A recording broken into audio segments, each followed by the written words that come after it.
Howdy, hi. It is Dear Job Sports MLB Rundown picks and predictions for Thursday, August 21st, 2025. We are looking at the best bets of the day. Let's get into the video. All right, first things first, got to recap previous day's results. We got smacked around 2-6 on the day, plus my Cleveland Guardians lost when we started a pitcher. First time ever, MLB debut. He went 6 and 2/3 innings, gave up one earned run, and we lost the game. Riddle me that. 2-6 record brings our season record to 532 and 506. I'll recap these games real quick. Won't take too long. Then we'll get on to the games for tomorrow. Game number 1, it was the Seattle Mariners. It was the Philadelphia Phillies. We only won one thing in that game, and it was the over of 8.5 runs. Phillies, they laid the hurtin' on the Mariners. They sweep the series. They win this game 11-2.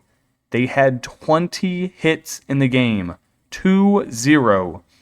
Luis Castillo goes 4 innings, gives up 10 hits on 3 earned runs. It really wasn't even the starter for the Mariners and Luis Castillo. Their bullpen gave up 8 runs in 2 innings. 8 runs, 2 innings. Mariners, they're looking rough right now. They've lost 5 in a row. They have an off day tomorrow. Then they're at home to the Athletics, who are red hot currently, and then at home to the Padres. They got some big games coming up. They go at Cleveland for a series. That's going to be big for the wild card.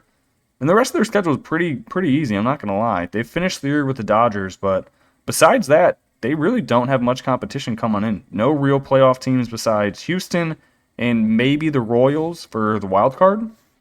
Next winner, we had the Athletics plus 100 on the money line. This was one of 2 games that went into extra innings, which is why the video is being posted later than normal. The Athletics game, extras, and then the Yankees and the Rays game, extras. That one got my blood boiling. But here, we have the Athletics plus 100 on the money line. They win the game 4-2, despite being out-hit 11-6. I mean, this has just been the story of the year for the Minnesota Twins. You can't score the baseball. They had 24 guys left on base. 2-4. That's egregious. We got an appearance from James Outman today.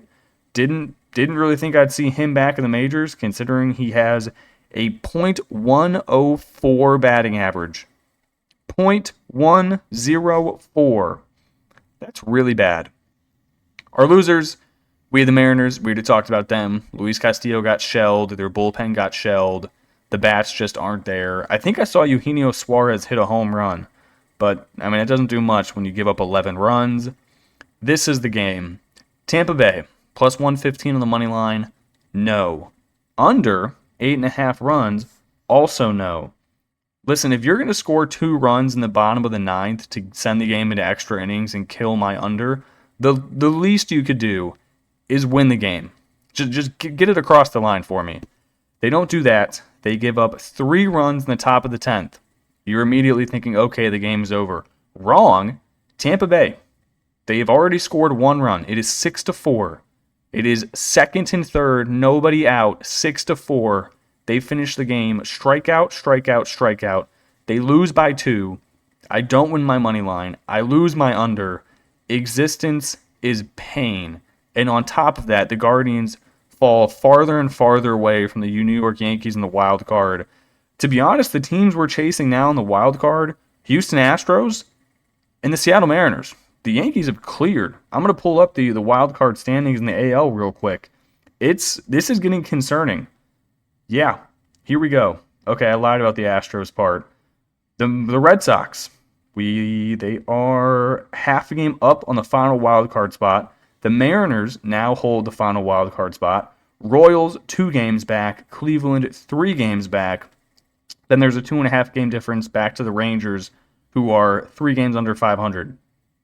It's not fun times in Cleveland currently. My heart, it rips in half every single game.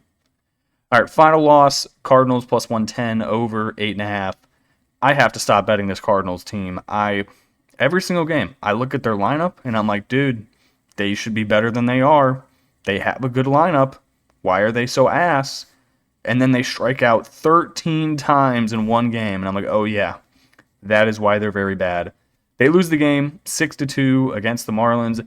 Sandy Alcantara is looking like Cy Young Sandy once again. 7 innings pitched, 5 hits, 9 strikeouts. I think this is back-to-back-to-back good starts, if I'm not mistaken. One second, pulling up his game log. Okay, wrong. Just back-to-back good starts. In his last 13 innings pitched, he's given up 2 runs. That's it, compared to 16 strikeouts. The Marlins might be building something for next year. They keep the rotation. You have him, Yuri Perez, Edward Cabrera.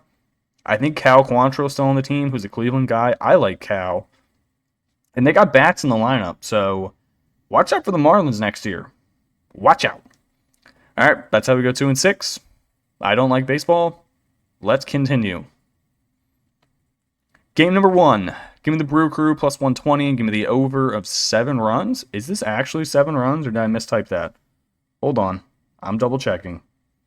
Nope, this is accurate. The over is 7 runs. You can find a 7-runner out there. So shop around, get the good number. Brewers, they won the first game of the series. They have now lost the next 3. And most of them really haven't been that close.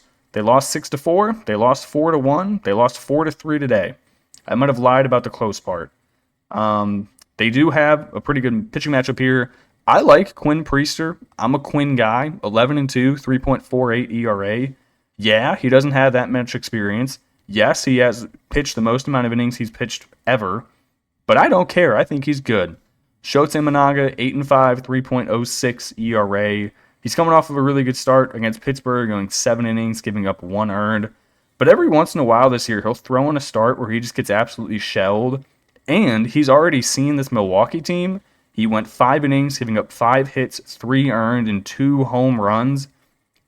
If you're giving me the Milwaukee at plus 120 on the money line, I'm going to take them. They have one of the best batting lineups in baseball. I like Quinn Priester as a pitcher. I like their bullpen. I don't think they're going to lose 4 out of 5 games in a 5-game set. This game is early, 2:20 as first pitch. I would check the weather. It might be one of those Chicago Wrigley Field kind of days where the wind is blowing in, and that's why we see this under at 7 runs. Also, the fact that we just have 2 really good pitchers on the mound, but I will take an over, and we'll see what happens. Next game, give me the Orioles. Are they one of the hottest teams in baseball? Maybe. Give me them minus 110. Give me the over of 9 runs. Houston Astros. I mentioned them in the wild card standings. They've been fucking around and finding out. Not in a good way. They've lost 4 in a row. They just got swept by the Tigers on the run. On the road. What if I were to tell you in the Houston Astros last 4 games, they have scored 2 total runs. 2 runs in their last 36 innings of baseball. They lost 12-0 to this Orioles team, 10-0 to the Tigers, 1-0 to the Tigers, 7-2 to the Tigers. This Orioles team just beat them in a series. Orioles won 7-0, lost 5-4, won 12-0. This O's team, they've won 3 in a row. They just swept. No, did not. No, they did. They swept the Red Sox in a 2-game series. I forgot that was a 2-game series, winning 6-3 and 4-3. They bring up some guys you probably have not heard of, such as Luis Vasquez, and then they got Dylan Beavers, great last name. They traded away some pieces at the trade deadline. Goodbye, Ramon Laureano, Cedric Mullins, Ryan O'Hearn. They're bringing up young talent. They're embracing the fact they have to call guys up. Maybe you can do pitching rotation for next year. You keep Tomoyuki Sagano. You send away Charlie Morton. They're going to see what happens. I like them minus 110. This Astros lineup is not good currently. Jason Alexander is not a good pitcher despite having a 3-1 record this year. Give me the Orioles. Give me the over. We'll see what happens. Next game we got, I'm going to take the Giants plus 150 on the road at the San Diego Padres. Also give me the under of 8 runs. This is the final game of a 4-game series. Giants, they took game 1, 4-3. Lost game 2, 5-1. And at the time of me recording this video, they are losing game 3, 6-1. So it looks like they're going to be 61-66 on the year. Not ideal, considering they traded quite aggressively at the deadline and have been horrible ever since they have acquired Rafi. I'm going to back him here, though. What I've seen from Justin Verlander recently is actually really good. Him and Max Scherzer have kind of had the same arc.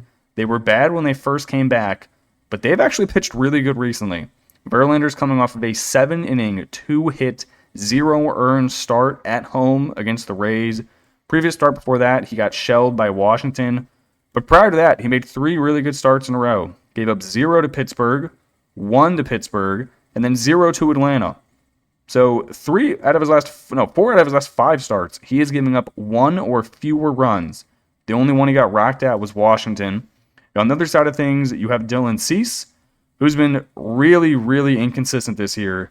His most recent starts, giving up 4, 2, 0, 5, 2, 0, 6, 4, and 3.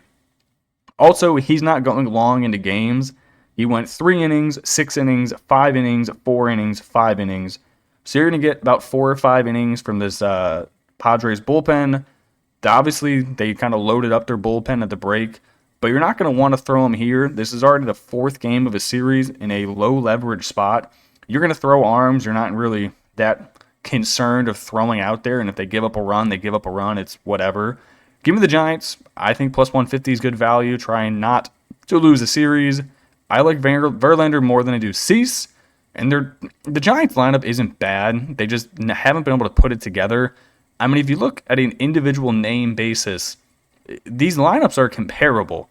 I mean, you have Devers, Adames, Jung-Hoo Lee was one guy they're really high on. Ramos, you have Koss, who's supposed to be good. And it's really only the top half of the Padres lineup you have to worry about. They're dealing with some injuries. I mean, you got to dodge Fernando, Arraez, and Machado. And maybe Ramon Laureano, who's kind of looking like God. But other than that, not too concerned. Give me the Giants. Give me the under. All right, final game. Make this one quick because I still got to do the WNBA video. Athletics, plus 100 on the money line. Why are they a dog when we don't even know who's pitching for the Twins? Also the over of 8.5 runs. The Athletics are a good ball club who are young and actively looking to win games. The Twins are a shit ball club who traded away their entire team in what's going to be like a 2 or 3 year complete rebuild process where you don't know who you're building your team around. You kept Joe Ryan for what reason? Look at the lineup. You have Byron Buxton and then a bunch of kids from down the street. Do you really have confidence in Trevor Larnach? Are you a big Cody Clemens guy? Can I interest you in Matt Wallner hitting .211? The answer is no. Give me Nick Kurtz, give me Shea Bangaliers, give me Rooker, Soderstrom, Butler. Even Brett Harris is hitting .273. This Twins lineup is horrible. We don't know who their pitcher is. Take the Athletics, take the over, take it to the bank. All right, that is going to do it for me in this video. Hopefully today I don't get my ass handed to me, and I will catch you in the next one. Peace.